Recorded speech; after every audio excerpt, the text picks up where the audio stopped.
Iran अब जिस तरह की मिसाइलों से इजराइल के शहरों पर हमले कर रहा है, उसकी कल्पना न तो इजराइल ने की थी और न ही अमेरिका ने। हालात ये हो गए हैं कि ईरान के जबरदस्त पलटवार से रूस और चीन का भी जोश हाई हो चुका है। दोनों ने ही अमेरिका और इजराइल को सीधी धमकी दे डाली है कि अगर ईरान के परमाणु ठिकानों पर हमले नहीं रोके गए तो फिर जंग बेहद विनाशक हो जाएगी।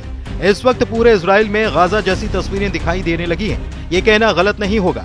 हालात ये हो गए हैं कि इजराइल की राजधानी तेल अवीव में ईरान की बैलिस्टिक मिसाइलों ने तूफानी तबाही मचाई है। सिर्फ 2 घंटे के अंदर ही तेल अवीव पर 12 मिसाइलों से हमला किए गए, जिसमें 25 से ज्यादा इजरायलियों के मारे जाने की खबर है। ईरान के हमले ये साबित कर रहे हैं कि ईरान पर जिस तरह से 13 जून से 17 जून तक खूनी हमले हुए, उसने ईरान को भले ही भारी नुकसान किया, लेकिन ईरान ने अब हाइपरसोनिक बैलिस्टिक मिसाइलों और आत्मघाती ड्रोन से खूनी हमले करने शुरू कर दिए हैं।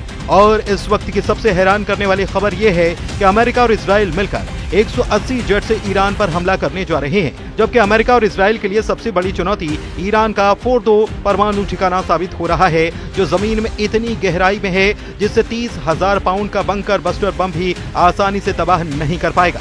इधर ईरान के समर्थन में रूस और चीन खुलकर सामने आने लगे।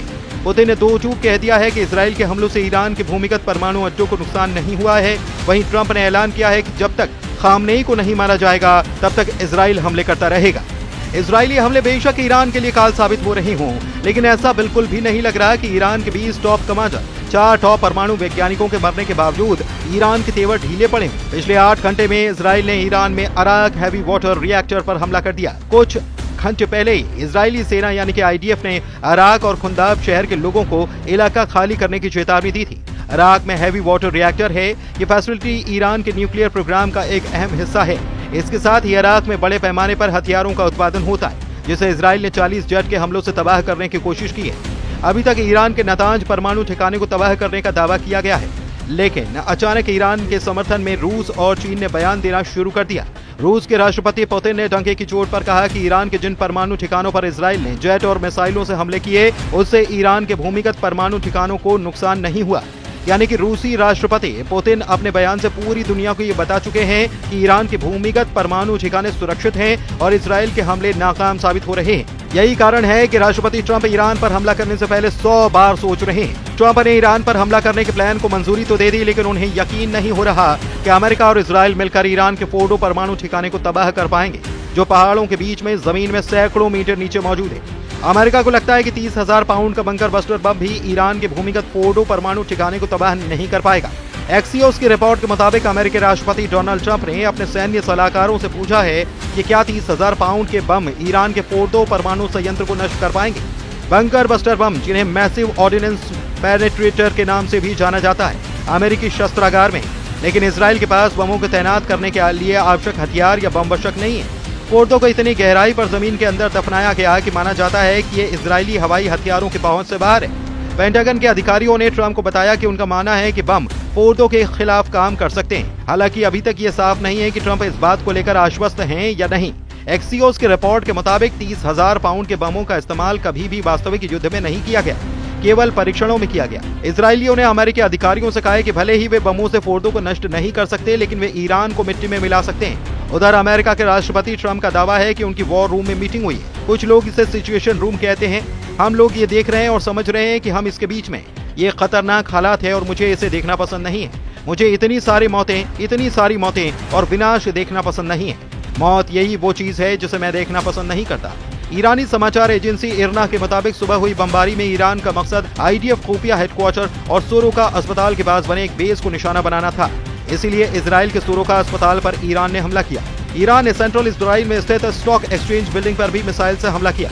अरब मीडिया के मुताबिक इससे बिल्डिंग को काफी नुकसान पहुंचा है। ईरान ने जवाब में इजराइल के 4 शहरों तेल अवीव, बिशेरबा, रमतगढ़ और होलोन पर 30 मिसाइलें दागे। इजरायली मीडिया रिपोर्ट के मुताबिक 7 मिसाइलों को इजरायली डिफेंस सिस्टम रोकने में नाकाम रहा। ईरान के हमलों में 176 लोग घायल हुए, 6 लोगों की हालत नाजुक है। इजरायली पीएम बेंजामिन नेतन्याहू ने कहा कि ईरान जानबूझकर इजरायली नागरिकों और अस्पतालों को निशाना बना रहा है। इजराइल इन हमलों का बदला लेगा।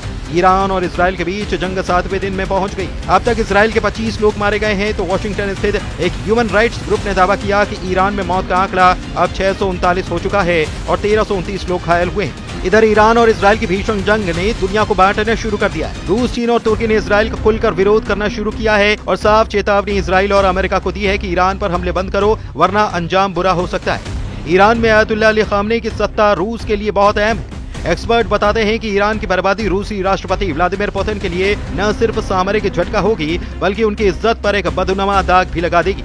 ईरान रूस का अहम आर्थिक और सैन्य साझेदार है। रूस ने ईरान में अरबों डॉलर का निवेश कर रखा है। खामनेई की सत्ता रूस को मध्य पूर्व में एक विश्वसनीय आधार प्रदान करती है।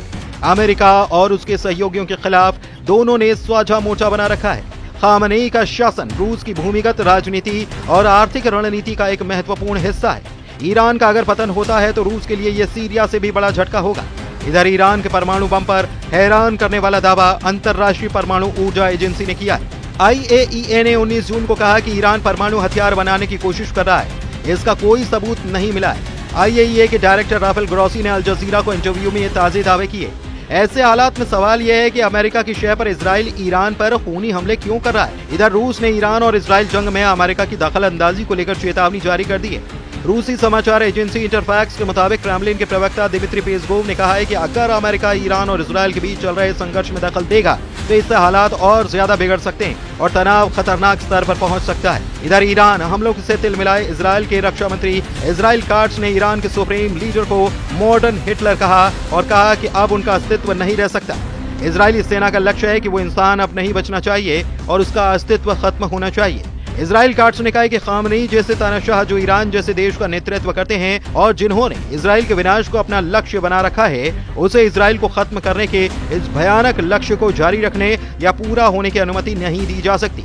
ईरान इजराइल युद्ध से जुड़े जानकारों के दावों के मुताबिक अगर ईरान के सुप्रीम लीडर खामनेई को इजराइल और अमेरिका मिलकर जान से मार देते हैं तो इससे पूरे मिडिल ईस्ट में भयंकर और तबाही वाला युद्ध शुरू हो जाएगा, जिसे न तो रूस रोक पाएगा और न ही अमेरिका।